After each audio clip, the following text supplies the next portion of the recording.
So we do not lose heart. Even though our outer nature is wasting away, our inner nature is being renewed day by day.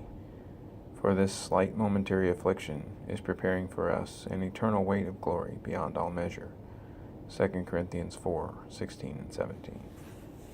So this is my Ninja blender, I guess, or something. Anyway, the way that it's supposed to work is when you turn this thing, you activate a switch and the power is supposed to come on. But obviously, mine is not working properly. So I'm going to attempt to see if I can figure out why.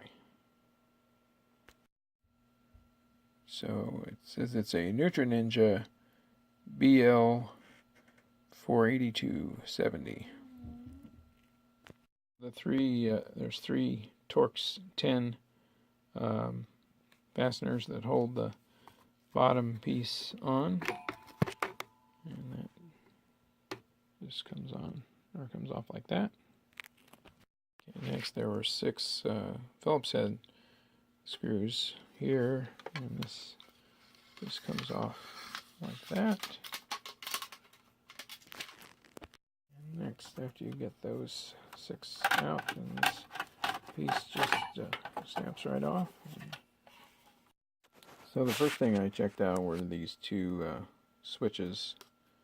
When you put the mixing container thing here on and you twist it a little bit, it engages these switches. So there's one on this side and there's one on the other side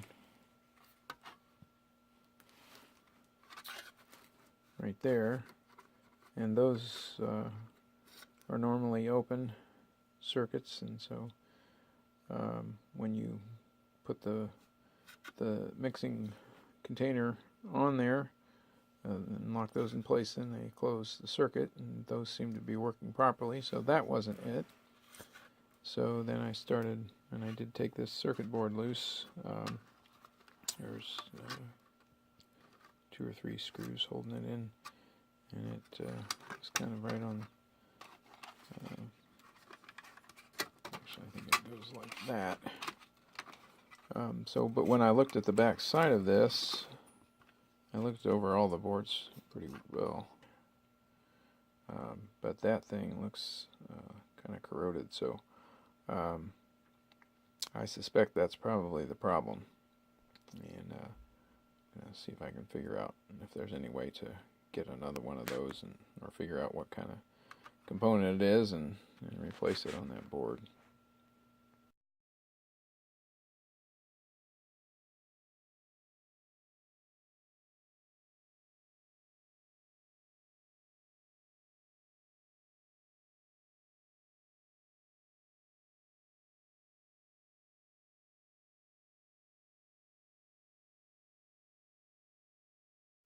So I ended up taking this board completely loose.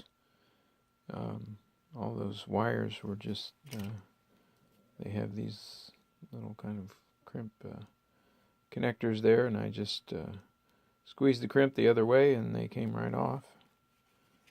And so that's what it looks like, and there's the bad component. And actually I saw a website on this board, so, and a part number, so maybe I can just get that off of the internet, and maybe it's not that hard to fix.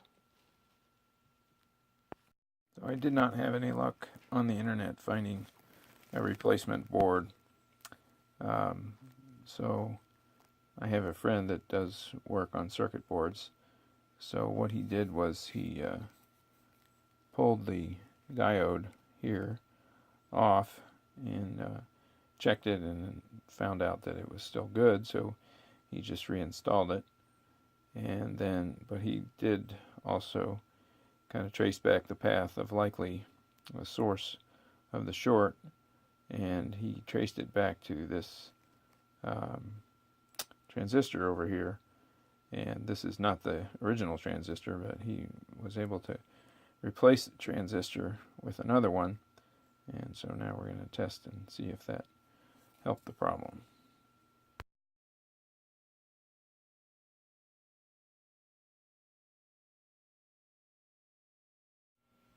Alright, so after attempting to repair the circuit board and not having much luck, I decided that rather than just throw the thing away, I would just rig it up with a switch. And this is probably not the final switch that I'm going to use, but I just used a household switch. And I connected one side of the cord coming in to the red wire, the hot side, and then I ran the other wire. I had to extend it around to the other white lead here, and sure enough, it'll spin the motor. So I'm going to go ahead and try it and see if I can just rig it up so it's useful, and then just see how long it's going to last that way, or maybe we can put off buying a new one for some time. Okay, so here's what I came up with. You must be careful though, all the safety features are disabled without the board in there, so you can have the top out and have the thing still run. So you have to be careful not to stick your fingers in there. But anyway, it does run, and it should chop up your food pretty nice.